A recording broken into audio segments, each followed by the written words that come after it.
Namaste, my name is Sonia and today we continue with our conjunct characters or half letters. In the previous video I showed you the category 1 consonants, the ones that have a vertical line in the middle. In this video I'm talking about half letters of roundish consonants that don't have a vertical line in the middle. For example, t. Okay. So this is the accent we place underneath to note that it's a half letter. Okay. And example, chutti.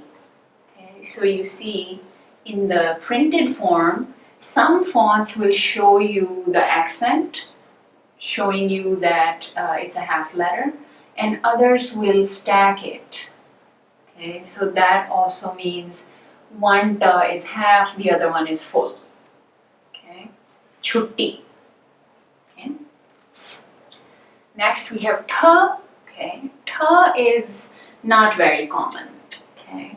So again we have an accent underneath to note it's a conjunct. So pathe. Okay. Example, pathe. And it's important to place the accent underneath because there is no other way to have the roundish consonants. We can't keep one section and discard the other. Okay.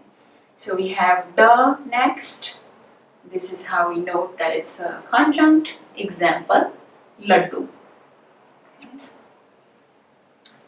And then we have dha. Okay. That's also rare. Example, dhanadya. Okay.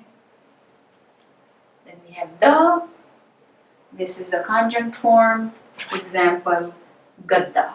And again we have one font that shows you the accent and the other one that stacks it. Okay. And then we have ha, that's also rare. So this is the conjunct form. Example, hriday. Okay. So that's a ha and ra together. Okay. So now we are talking about category 3. Where we have some special cases. Okay?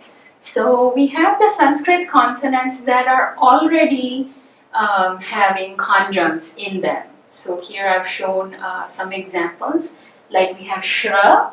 Okay, so that's a mix of sh conjunct and ra together. Okay, and then we have tra, ta conjunct and ra together, and gya has the conjunct of ga and ya together. So this is good to know when we are reading. The other special case has to do with ra. So even in diacritic marks, there were 2 exceptions where the diacritic mark of ra was being placed in a special way compared to other consonants. So here too in the conjunct form, ra is seen in 3 different ways. So the first one is a flying R. Okay. So here, this is the ra, okay, in these examples, okay. So the first one, we have barf. So we can hear the ra. In fact, we pronounce this prior to actually noting it in the written form. So barf, okay. Then we have parda, okay, parda. And another example, murge. Okay, so we can hear the ra, and there's no real shortcut to knowing where we have a flying R and where we don't. We just have to know that by spelling. Okay. The second case where the variation of ra occurs in the conjunct form is with consonants that have a vertical line in the middle. This accent that we are seeing that's jutting out of the consonant, this is the ra. Okay, so example, kram, kram. Okay, bhram, bhram. Okay. Pratah, pratah. And in this case, we pronounce the accent after it's noted in the script. It's complete opposite of the first case. Okay? So again, the first one was barf. and then this one is kram. So we are saying ka and then ra and ma, okay? But in the script, we have to note it prior to saying it, okay? And in the third case, we have the inverted, what looks like a V, lowercase v, okay? So examples include truck, okay? So that's the ra. And you will see that it often occurs in cognates, words from other languages like English that have been absorbed into Hindi.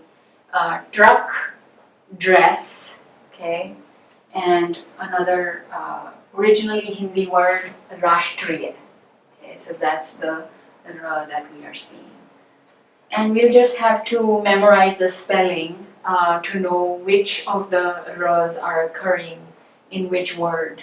And a great way to practice that is for homework. Do these short exercises, 7.1, 2, and 3. And putting it all together, we can also do some reading practice, our first dialogue on page 50 of Practice Makes Perfect.